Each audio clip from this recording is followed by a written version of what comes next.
Salut à tous, on poursuit dans l'horreur avec un autre animé ambitieux d'octobre 2015, Kowabon.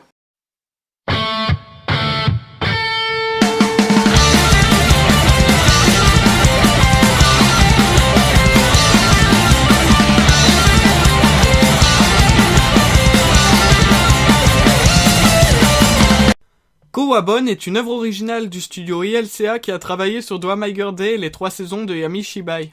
Tiens, comment on se retrouve ? À la réalisation de cette série de 13 épisodes de 3 minutes, on retrouve Kazuma Taketani et à la composition Nakeiichi Miyako, qui n'ont tous les deux pas eu de tel poste dans d'autres animés. Kowabon examine la possibilité qu'il y ait un côté plus sombre à l'âge numérique, et si quelqu'un ou quelque chose nous observait par tous nos appareils photo, caméras et autres dispositifs numériques pour son propre but sinistre.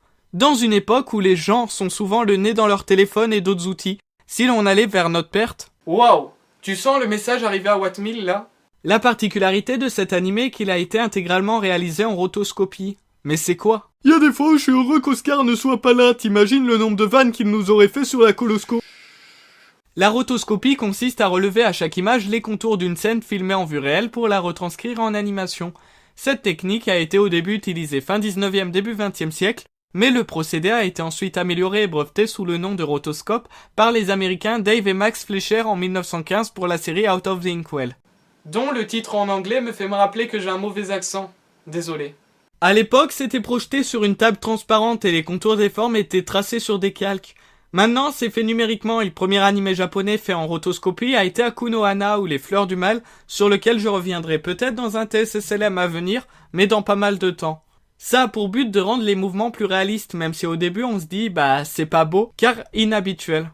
Ce qui prime dans ce cas est l'ambiance et Kowabon a plutôt réussi son coup. En même temps, de l'horreur par un studio qui a taffé sur Yami Shibai, tu m'étonnes. Le fait de filmer des acteurs est un bon parti pris car on sait qu'il y a eu de vrais gens derrière, donc la sensation de malaise que peut procurer l'animé est renforcée puisqu'on se dit que ça peut nous arriver. Par exemple, l'épisode où la victime regarde ce qu'il se passe au travers d'une porte est assez dérangeant. Ça renforce ainsi le message. L'univers que l'on voit à travers nos écrans peut nous effrayer ou être effrayant et il vaut mieux s'en passer pour s'en débarrasser. Le monstre que l'on voit peut être une allégorie de la technologie nous envahissant petit à petit, coupant tout lien social. Un autre mérite de cet animé est que lors du générique de fin de chaque épisode, on assiste à une sorte de making-of, nous montrant le tournage des prises et le fonctionnement de la rotoscopie et on y voit un travail assez sérieux. Le mérite de cet animé est qu'il est ambitieux. Pourtant, utiliser la rotoscopie est un pari risqué. On l'a vu avec les préventes des premiers Blu-ray d'Akuno Hana qui sont écoulés à seulement 50 exemplaires.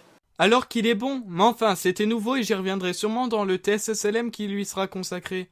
Et au final, la rotoscopie s'avère être un bon choix artistique puisque le contraste entre les personnages et les fantômes ressort bien.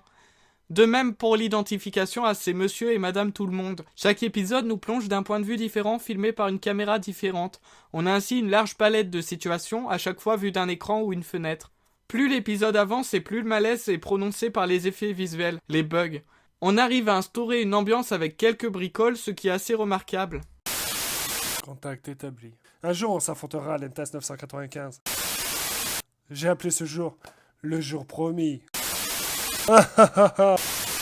Bref, je vous conseille Kowabon, un animé d'horreur assez unique qui fait véhiculer un vrai message. Si vous voulez visionner Kowabon, ça prendra pas beaucoup de temps, donc lancez-vous. Si vous voulez faire découvrir l'animé, je vous conseille de partager la vidéo. Laissez également un commentaire pour mettre votre avis sur l'animé. N'hésitez pas à vous abonner, à laisser un pouce bleu, ça fait toujours plaisir. On se retrouve bientôt pour une nouvelle vidéo. Sur ce, je vous aime et je vous dis à la prochaine.